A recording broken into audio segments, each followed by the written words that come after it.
Hello student, जैसा कि हम लोग आज जो टॉपिक लेके चल रहे हैं रणथंभौर का इतिहास, अम्बिक चौहान के बारे में पढ़ने जा रहे हैं। रणथंभौर के इतिहास के अंदर अम्बिक चौहान का जो शासनकाल है 1282 से लेकर 1301 ईस्वी तक का जो शासनकाल है वो अम्बिक चौहान का शासनकाल के नाम से जाना जाता है। अम्बिक चौहान का शासनकाल माना जाता है। जैसा कि लास्ट वीडियो के अंदर हमने आपको बताया था कि पृथ्वीराज चौहान के बारे में पढ़ने से पहले पढ़ने के बाद में हम नेक्स्ट जो टॉपिक जो चलेगा हमारा अम्बिक चौहान के बारे में चलेगा, जिस टॉपिक को हम पढ़ने के लिए जा रहे हैं। जैसा कि आपको मालूम है कि अम्बिक अपने पिता जयद्रथ सिंह का तीसरा पुत्र था। अपने पिता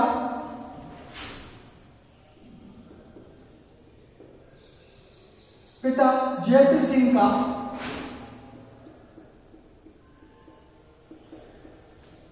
तीसरा पुत्र था। कौन? अम्बिक। सभी पुत्रों में सबसे योग्य होने के कारण जयद्रथ सिंह सभी पुत्रों में सबसे योग्य था। कौन? अम्बिक। सबसे योग्य होने के कारण जयद्रथ सिंह ने अपने जीवन काल के अंतर्गत अम्बिक का राज्यारोहण कर दिया। दोबारा से ध्यान रखिएगा, राज्यारोहण का उत्सव अपने जीवन काल के अंदर ही 1282 के अंदर 1282 के अंतर्गत अम्बिक का राज्यारोहण कर दिया। दोबारा से देख लीजिए, रणथंभौर के इतिहास के अंदर हम अम्बिक चौहान के बारे में पढ़ रहे हैं। अम्बिक चौहान जिन्होंने 1282 से 1301 ईस्वी तक शासन किया था। अपने पिता जयद्रथ सिंह का तीसरा पुत्र था। अपने पिता का सबसे योग्य पुत्र होने के कारण इसका भाइयों में सबसे योग्य था। योग्य होने के कारण जयद्रथ सिंह ने अपने जीवन काल के अंदर ही इसके राज्यारोहण के उत्सव को आयोजन कर दिया। 1282 ईस्वी के अंदर अम्बिक चौहान का राज्यारोहण हो गया, संपन्न हो गया। शासन की बात को संभालने के बाद 1281 में अम्बिक ने दिग्विजय की नीति को अपनाया। जब अपने शासन की बात को 1281 के अंदर अम्बिक ने संभाल ली तो उसके पश्चात में उसने दिग्विजय की नीतियों को अपनाया। कौन सी नीतियों को अपनाया है? दिग्विजय की नीतियों को अम्बिक के द्वारा अपनाया गया। जयद्रथ सिंह का तीसरा पुत्र योग्य होने के कारण इसका राज्यारोहण उसके समय में कर दिया था 1282 में। 1288 के अंदर जब इसने शासन को संभाला तो अपनी दिग्विजय की नीतियों के कारण उसने अपने जीवन के अंदर सबसे महत्वपूर्ण जो उद्देश्य रखा, अपनी दिग्विजय की नीतियों को रखा। विचित्र राज्यों को उसने धन लेकर छोड़ दिया। उसने दिग्विजय के बाद में अम्बिक ने कोटि यज्ञों का आयोजन किया, जिसके फलस्वरूप में उसकी प्रतिष्ठा बढ़ी। जब इसने दिग्विजय प्राप्त की तो उसके पश्चात में कोटि यज्ञ किए। कौन से यज्ञ किए? कोटि यज्ञ, जिसके कारण इसकी क्या बढ़ी है? प्रतिष्ठा बढ़ी है। क्या बढ़ी है भैया? प्रतिष्ठा बढ़ी है। दोबारा से देख लीजिए, रणथंभौर के इतिहास में अम्बिक चौहान के बारे में पढ़े, जिनका समय रहा 1282 से 1301 ईस्वी। अगर देखा जाए तो जयद्रथ सिंह के बीच का तीसरा पुत्र सबसे योग्य होने के कारण अपने जीवन काल के अंदर ही इनका राज्यारोहण उत्सव उन्होंने मना दिया था।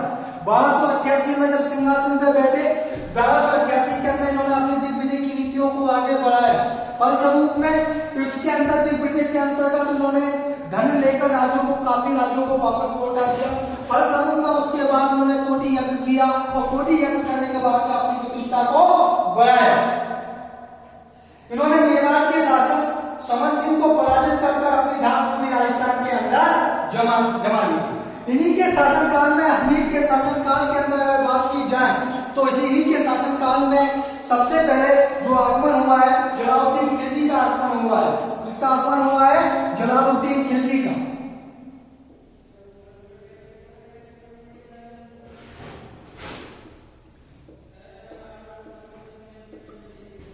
जलालुद्दीन खिलजी का जो आगमन हुआ है, इसमें अम्बिक ने अपनी शक्ति को बढ़ाने का मौका मिल गया।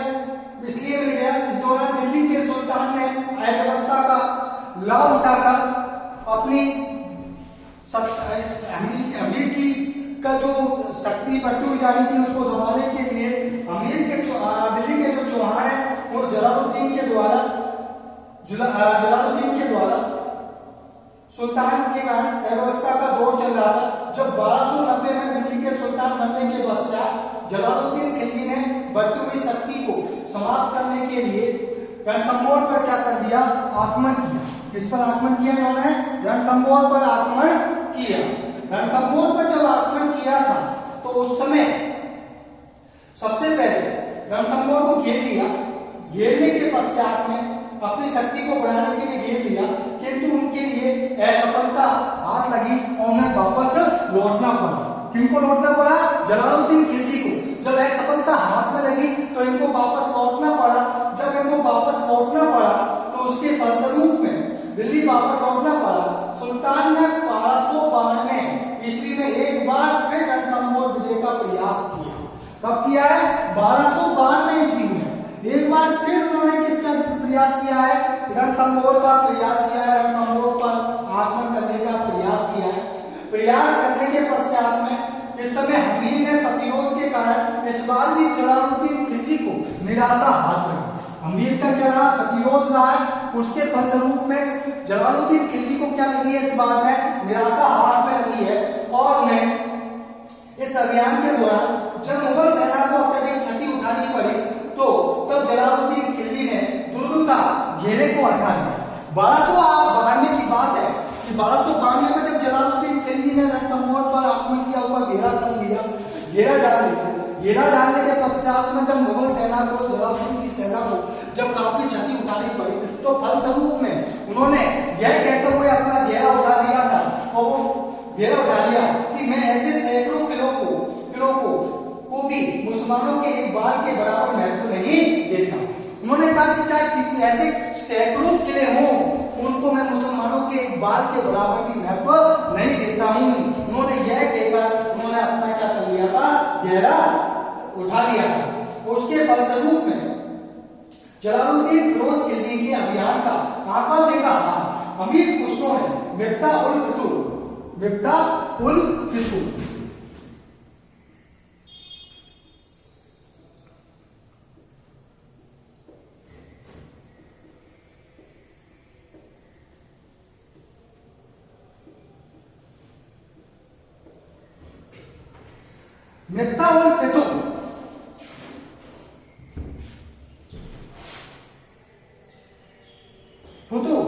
के अंदर इसका वर्णन किया। दोबारा से देख लीजिए, अलाउद्दीन खिलजी के बारे में मैंने आपको यहाँ पे बता दिया था, सॉरी अमीर के बारे में। उसके बाद जलालुद्दीन खिलजी ने जब आक्रमण किया तो दूसरी बार आक्रमण किया था 1292 में, जिसके बारे में अमीर खुसरो ने बताया। जिसके अंदर वो सफलता प्राप्त नहीं हुई तो उन्होंने कहा कि मैं ऐसे किले, सैकड़ों किलों को छोड़ सकता हूँ, लेकिन मैं किसी को इसके लिए, किलों के लिए बलिदान नहीं कर सकता। जिसके बारे में हमको मिफ्ता उल फितूर के बारे के माध्यम से अमीर खुसरो का जो ग्रंथ है उससे हमको जानकारी प्राप्त होती है, जिसमें उन्होंने कहा था कि मैं ऐसे सैकड़ों किलों को भी मुसलमानों के एक बात के बराबर महत्व नहीं देता हूँ। इस तरीके से यहाँ पर जलालुद्दीन खिलजी के बारे में हमको जानकारी प्राप्त होती है। आगे देखिए बाबू कि जलालुद्दीन खिलजी के बाद में भारत में अगर देखा जाए अमीर और अलाउद्दीन खिलजी दोनों का आमना सामना होता है।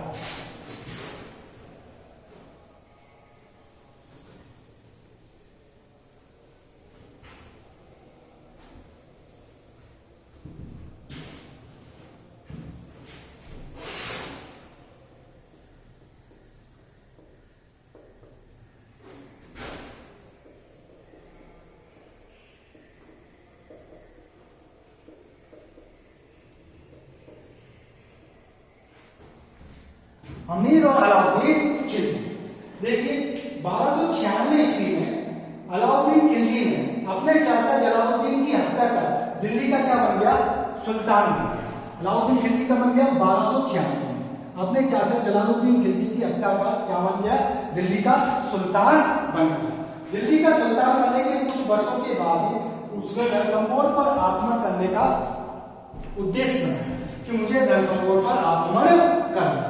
इस आक्रमण करने के पीछे उसके पास में क्या क्या कारण थे? तो पहला कारण यह था कि रणथंभौर का जो दुर्ग था वो सामरिक दृष्टि से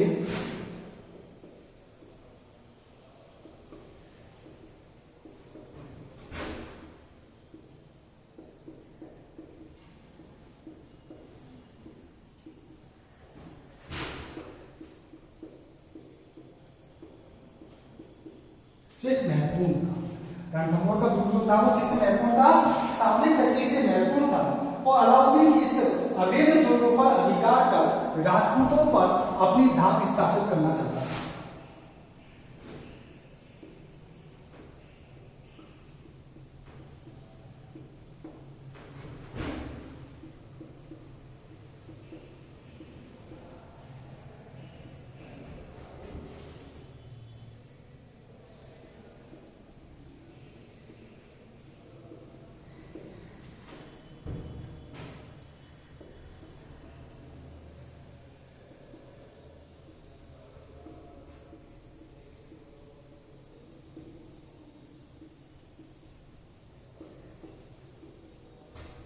ठीक है, रणथंभौर का दुर्ग सामरिक दृष्टि से क्या था? महत्वपूर्ण था।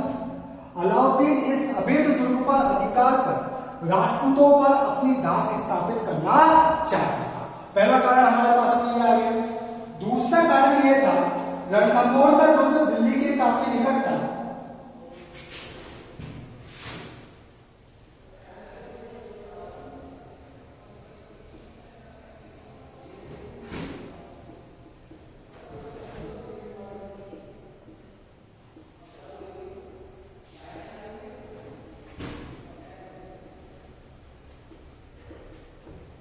रणथंभौर का दुर्ग दिल्ली के काफी निकट था और यहाँ चौहानों की बढ़ती हुई शक्ति को अलाउद्दीन खिलजी किसी भी स्थिति में सहन नहीं कर सकता था।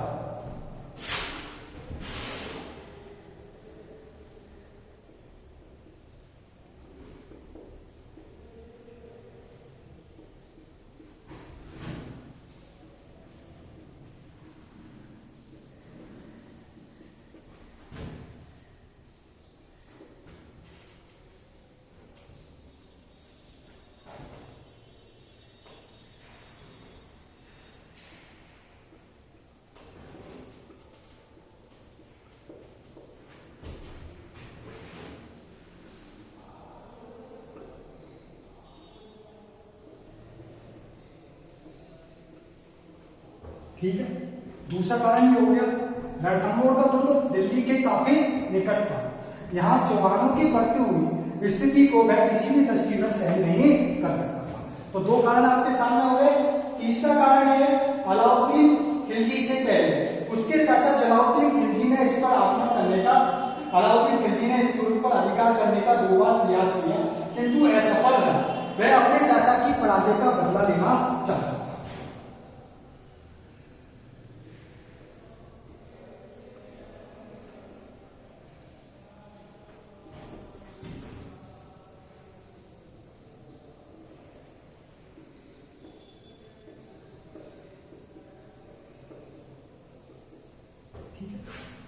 तीन कारण हो गए आपके। चाचा की पराजय का क्या लेना चाहता था? ये बदला लेना चाहता था। चौथी बात की जाए तो अलाउद्दीन खिलजी एक महत्वाकांक्षी शासक था, वह साम्राज्यवादी शासक था। रणथंभौर पर आक्रमण का कारण इसी नीति का परिणाम था।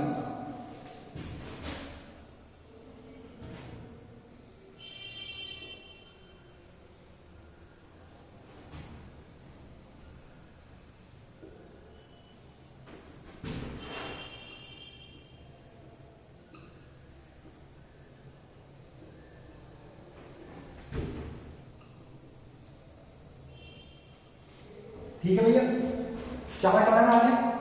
पहला,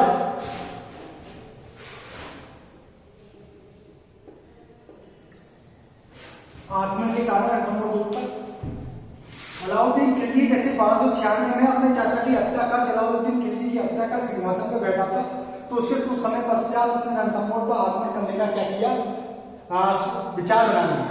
इस विचार के इसके पीछे कारण 4 कारण थे। पहला था रणथंभौर का जो दुर्ग है वो सामरिक दृष्टि से महत्वपूर्ण था। अलाउद्दीन इस अवैध दुर्ग पर अधिकार कर राजपूतों पर अपनी धाक को स्थापित करना चाहता था। ठीक है। दूसरा, रणथंभौर का दुर्ग दिल्ली के काफी निकट था। यहाँ चौहानों की बढ़ती हुई स्थिति को किसी भी दृष्टि में वह सहन नहीं कर सकता था।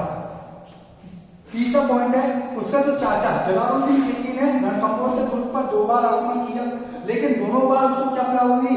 पराजय। हाथ लगी, उसको सफलता नहीं मिल पाई। चौथा जो कारण था, अलाउद्दीन खिलजी महत्वाकांक्षी व साम्राज्यवादी शासक था, वह भारत में अपने साम्राज्य को बढ़ाना चाहता था। यही कारण थे जिसके फलस्वरूप में अलाउद्दीन खिलजी ने यहाँ पर आक्रमण किया। कौन से दुर्ग पर आक्रमण किया? अलाउद्दीन खिलजी ने रणथंभौर के दुर्ग पर आक्रमण करने का प्रयास किया। अब देखिए यहाँ पर आक्रमण करने का जो प्रयास किया, आक्रमण किया, तो उसके पीछे अब यहाँ पर थोड़ी स्थिति में परिवर्तन आता है। अब परिवर्तन क्या आता है? यहाँ पर थोड़ा सा आक्रमण करने का अलाउद्दीन खिलजी को मौका कैसे मिलता है? तो देखिए नैनचंद सूरी की रचना अमीर माहताबी के अनुसार, नैनचंद सूरी ने एक अपनी रचना लिखी है।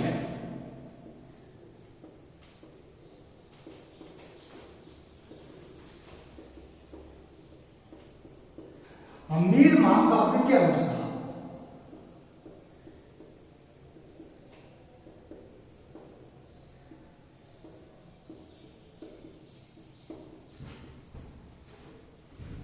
नैनचंद सूरी की जो रचना है अमीर माहताबी के अनुसार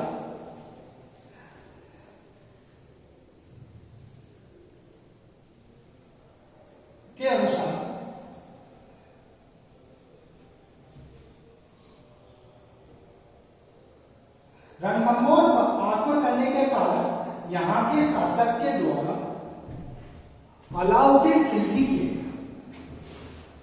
दो विद्रोहियों को शपथ शरण देना। अलाउद्दीन खिलजी के दो विद्रोहियों को, विद्रोही सेनापति जो विद्रोही थे उनको शरण देना था। तो मुस्लिम इतिहासकार इसामी ने अपने विवरण में पुष्टि की है। एक मुस्लिम इतिहासकार है इसामी,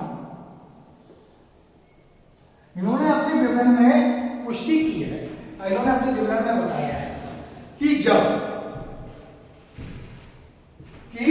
1299 ईस्वी में अलाउद्दीन खिलजी ने अपने दो सेनापति उलूग खान और नुसरत खान को गुजरात पर आक्रमण करने के लिए भेजा था। अलाउद्दीन खिलजी ने अपने दो सेनापति थे उलूग खान और नुसरत खान, दोनों को गुजरात पर आक्रमण करने के लिए भेजा था।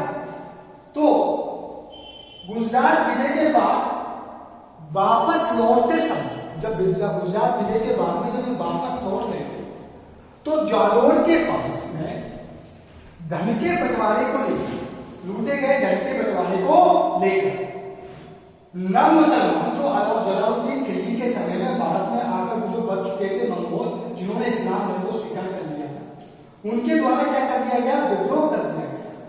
विद्रोह को दबाया गया। विद्रोह को दबाने के फलस्वरूप में, विद्रोह को दबाने के उपरांत में मोहम्मद शाह और कैबल, मोहम्मद शाह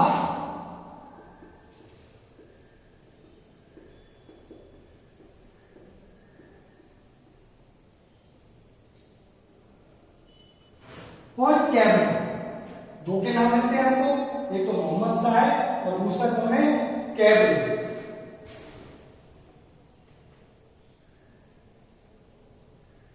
कैबल दोनों के दोनों भागकर रणथंभौर के शासक अमीर के यहां चले। अमीर ने इन दोनों को शरण दे दी। शरण देने के फलस्वरूप में जब इसको अलाउद्दीन के द्वारा इनको वापस मांगा गया कि इन्हें हमें वापस, इन दोनों की दोनों को हमें वापस दे दीजिए, इनको हम हमारे द्वारा दंडित किया जाएगा, तो अमीर ने इन्हें शरण दे दी और मोहम्मद शाह को जगाना की जागीर भी दी।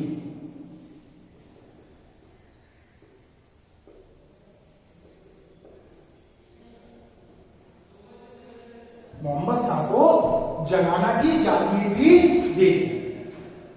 फलस्वरूप में अमीर एक्ट के अनुसार अलाउद्दीन खिलजी की एक मराठा बेगम तथा मीर मोहम्मद में प्रेम था। दोनों मिलकर इसको अलाउद्दीन खिलजी को मारना चाहते थे, इसके लिए षड्यंत्र चला। इसका भी अलाउद्दीन खिलजी को पता चल गया। अलाउद्दीन खिलजी ने अपने इन दोनों की दोनों षड्यंत्रकारियों को, अपने षड्यंत्रकारियों को षड्यंत्र का पता चल गया। और मोहम्मद शाह को बंदी बनाने का प्रयास किया, किंतु बाबर कहाँ पे चला गया, ये अलाउद्दीन अमीर की शरण में चला गया। अलाउद्दीन खिलजी ने कहा कि आप मुझे इन दोनों को सौंप दें, लेकिन इनको सौंपने से अमीर ने मना कर दिया, क्योंकि अमीर का मानना था जो शरण में आया है उस शरणागत की रक्षा करनी चाहिए। देखिए थोड़ा सा सुन लीजिए। गुजरात विजय के समय में जब नुसरत शाह नुसरत शाह 1299 में नुसरत शाह गुजरात पर आक्रमण करने के लिए जब भेजा था नुसरत शाह मलिक खान को, जब ये वापस लौट गए थे तो जब जालोर के पास धन के बंटवारे को लेकर क्या हो गया, विवाद हो गया। विवाद को विद्रोह को दबा दिया गया, लेकिन दो विद्रोहियों के रूप में मोहम्मद शाह और के दोनों भागकर कहां चले गए, अमीर के यहां चले गए। दूसरी चीज, अमीर हट के अनुसार इनको जागीर भी दे दी गई, लेकिन इस्लामी जो नए हमारे जो अन्य इतिहासकार है वो ये कहते हैं अलाउद्दीन खिलजी, अमीर हट के अनुसार अलाउद्दीन खिलजी का की एक मराठा बेगम थी और मोहम्मद शाह दोनों ने षड्यंत्र रखा, अलाउद्दीन खिलजी को मारना चाहते थे, जिस षड्यंत्र का पता अलाउद्दीन खिलजी को पता चल गया। अलाउद्दीन खिलजी ने अमीर से कहा कि आप इन दोनों को मेरे हवाले कर दो। अलाउद्दीन खिलजी से मैं कहा, लेकिन अमीर ने मना कर दिया उनको वापस देने से। फलस्वरूप में सौंपने से जब मना कर दिया तो अमीर के द्वारा टुकड़ाया कि उनकी जब अलाउद्दीन खिलजी की मांग को टुकड़ा दिया गया तो फलस्वरूप में इन दोनों के बीच में स्वाभाविक रूप से आक्रमण होना क्या हो गया, स्वाभाविक हो गया। अब इन दोनों में आक्रमण होना, इन दोनों में आपस में अलाउद्दीन खिलजी का रणथंभौर पर आक्रमण करना स्वाभाविक हो गया। तो अलाउद्दीन की अमीर की प्रारंभिक सफलता के बारे में बात करें तो प्रारंभिक सफलता के बारे में हम जो बात करेंगे अमीर के बारे में नेक्स्ट टॉपिक के अंदर बात करेंगे। यहाँ पर हमने अमीर के बारे में बात करनी थी और अमीर ने किस प्रकार अपने शरणागतों को शरण दी है उसके बारे में बात कर ली थी। अगली में अमीर ने जो प्रारंभिक सफलता प्राप्त हुई है, सफलता के बाद अलाउद्दीन को क्या सफलता प्राप्त हुई है, अमीर की क्या चारित्रिक विशेषता रही है, और रणथंभौर का प्रथम जो जल रंग देवी के नेतृत्व में पद्मनी के जो तालाब में जल जो जोहर हुआ है उसके बारे में हम पढ़ेंगे और उसके मूल्यांकन के बारे में पढ़ेंगे। आज के लिए बस बेटा इतना ही। हमने अलाउद्दीन खिलजी के आक्रमणों के बारे में पढ़ लिया और उस कहानी के बारे में पढ़ लिया जिसके कारण अलाउद्दीन खिलजी ने उनके ऊपर अमीर को आरोप लगाया था कि आप मुझे इन दोनों विद्रोहियों को सौंप दीजिए और मैं, लेकिन अमीर चौहान ने उन विद्रोहियों को सौंपने से मना कर दिया। फलस्वरूप में यही कारण रहा कि इन दोनों के बीच में युद्ध हुआ। अब युद्ध किस तरीके से चला, आक्रमण किस तरीके से अलाउद्दीन ने किया, अमीर को प्रारंभिक सफलता क्या हुई थी, उसके पश्चात में रंग देवी के द्वारा जो जल जोहर किया गया उसके बारे में, मूल्यांकन के बारे में हम नेक्स्ट वीडियो के अंदर पढ़ेंगे। आज के लिए बस बेटा इतना ही, मिलते हैं नेक्स्ट